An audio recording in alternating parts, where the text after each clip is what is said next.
कुछ नहीं कर सकता है, मुझे मेरी बीवी चाहिए, मेरी बीवी चाहिए मुझको अभी जो वीडियो आपने देखा वो बेगूसराय के उस अस्पताल का है जहां एक युवक अपनी पत्नी को वापस लाने की गुहार लगा रहा था। भीड़ चुप थी, सुरक्षाकर्मी खड़े थे, लेकिन एक इंसान बुरी तरह बिखर चुका था।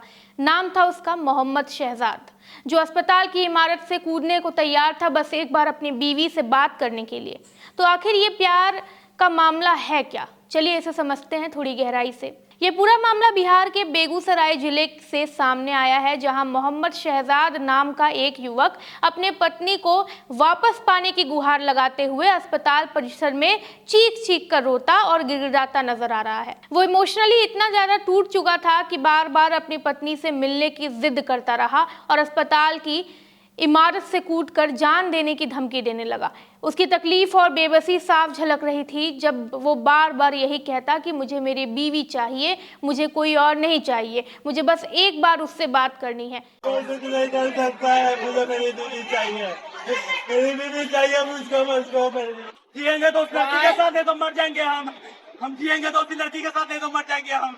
सीधी बात है, दोनों कुछ कमेंट नहीं, कुछ नहीं बोलना चाहिए, हम जिएंगे तो उसी लड़की के साथ जिएंगे। भीड़ और सुरक्षा कर्मियों के मौजूदगी के बावजूद शहजाद का दर्द इतना गहरा था कि वो किसी की बात सुनने को तैयार नहीं था और बस अपनी पत्नी से मिलने की ही जिद पकड़ बैठा था। शहजाद बिहार के बेगूसराय जिले के मुफस्सिल थाना क्षेत्र के साख गांव का रहने वाला है, जिसकी शादी 2020 में साहेबपुर कमाल थाना क्षेत्र के सनाहा गांव की रहने वाली आयशा, ये नाम बदला हुआ है क्योंकि चेहरा भी नहीं दिखाया गया है वीडियो में और आइडेंटिटी गुप्त रखी गई है, उनसे हुई थी। आयशा नाम की लड़की से शादी की शुरुआत में सब कुछ सामान्य लग रहा था, लेकिन कुछ ही सालों के अंदर उनके रिश्ते में खटास आने लगी और हालात इतने बिगड़ गए कि बात अलगाव तक पहुंच गई। आयशा का आरोप है कि निकाह के तुरंत बाद से ही शहजाद ने उसका मानसिक और शारीरिक शोषण करना शुरू कर दिया था।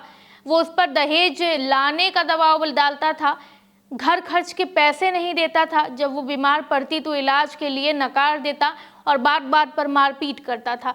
महिला का ये भी कहना है कि जब वो इलाज के लिए मदद मांगती तो शहजाद तंज कसते हुए कहता कि अपने उस यार से ले लो जिससे बात करती हो, या फिर कहता कि अपनी माँ बाप से मांग लो, हमारे पास कुछ नहीं है। ये बातें धीरे धीरे उसके लिए मानसिक प्रताड़ना का रूप लेती जा रही थी और उसने कई सालों तक इसे सहन किया, लेकिन अंत में जब हालात असहनीय हो गए तो उसने इस रिश्ते से बाहर निकलने का फैसला किया। ये वीडियो बेगूसराय के सदर अस्पताल का है, जहां गुरुवार दोपहर हाई वोल्टेज ड्रामा देखने को मिला। दरअसल शहजाद नाम के शख्स की पत्नी ने अपनी बॉयफ्रेंड से शादी कर ली। इसी को लेकर पति सड़क पर बैठकर पत्नी से मुलाकात करने की मांग करने लगा। इतना ही नहीं, पति ने नींद की गोली का ओवरडोज भी लिया और कूदकर जान देने की धमकी दी।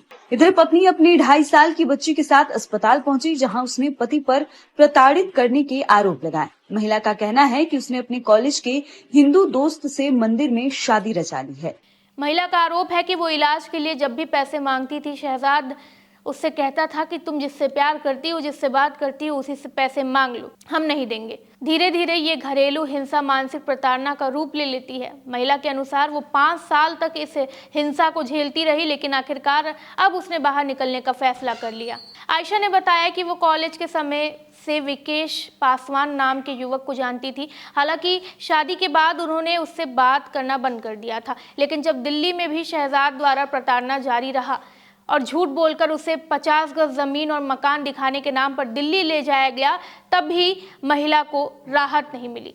दिल्ली में भी शहजाद ने न केवल मारपीट की बल्कि उसके साथ जबरदस्ती भी की।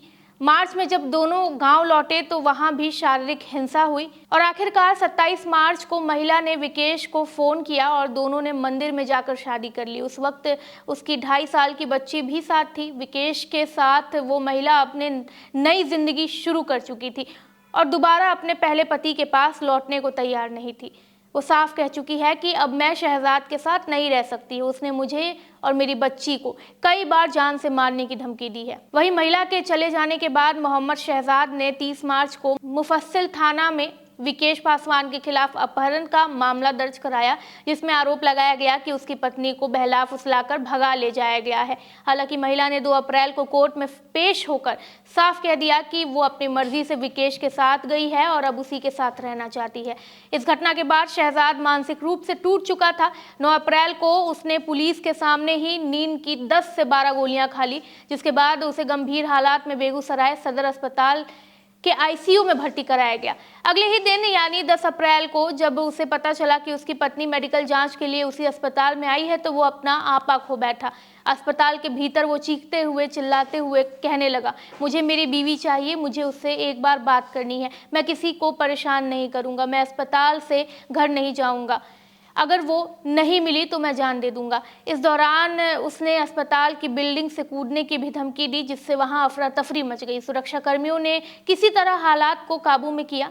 महिला ने बताया कि जब भी वो ससुराल वालों से शिकायत करती थी तो शहजाद उसे मारता पीटता है, तो वहां से जवाब मिलता था कि बर्दाश्त करो, घर की बात है, घर में रहने दो। मायके वालों के सामने भी जब शहजाद ने मारपीट की तो किसी ने उसका साथ नहीं दिया। 6 महीने पहले जब शहजाद उसे दिल्ली ले गया तो उसने विकेश से बातचीत बंद कर दी थी, लेकिन वहां भी उसे शांति नहीं मिली। आखिरकार उसने अपने कॉलेज फ्रेंड के साथ शादी करके एक नया जीवन शुरू करने का फैसला कर लिया।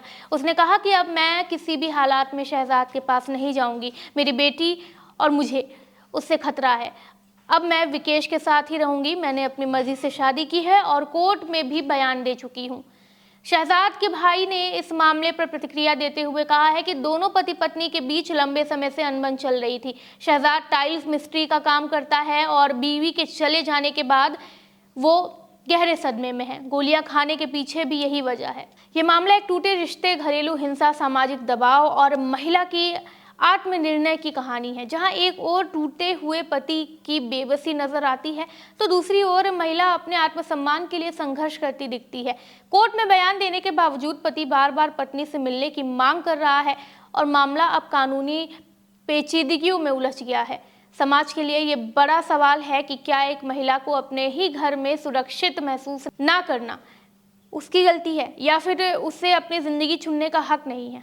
जवाब हमारे सोचने के तरीके में छिपा हुआ है। तो एक तरफ जो है आयशा, उसने मानसिक प्रताड़ना को झेलकर या शारीरिक प्रताड़ना को झेलकर जो है अपने पति से तलाक ले लिया, या यूँ कह ले कि अपने पति को छोड़कर वो नई ज़िंदगी बसाने के लिए चली गई। लेकिन एक तरफ जो है उसका पति, वो बार बार जो है अपील करता है अस्पताल में जाकर कि मुझे मेरी बीवी से एक बार बात करा दो, जिद पकड़ कर बैठता है, गोलियां खाने लगता है। ये इस बात का सबूत भी है कि हो सकता है कि वो जिद में ये सारी चीज़ें कर रहा हो, और अगर वो अस्पताल में अपनी बीवी को बुलाने के लिए इस कदर तक कर सकता है तो वो अकेले में अपनी बीवी के साथ जिद में क्या क्या करता होगा, इसकी कल्पना हम और आप नहीं कर सकते हैं। आपके हिसाब से आयशा ने जो किया, जो कदम उठाया, वो सही था? आयशा ने अपने 5 साल के रिश्ते को ख़त्म कर दिया और अपनी बेटी के साथ वो अपने कॉलेज फ्रेंड के साथ उसने शादी कर ली। एक तरफ उसका जो पति है वो ये गुहार लगा रहा है कि उसे अपनी बीवी के साथ रहना है। तो दोनों में से आप किसे ज़्यादा सही मानते हैं? अपनी प्रतिक्रिया कमेंट सेक्शन में ज़रूर दें। वीडियो को लाइक करें, चैनल को सब्सक्राइब करें। मैं हूँ कृति, धन्यवाद।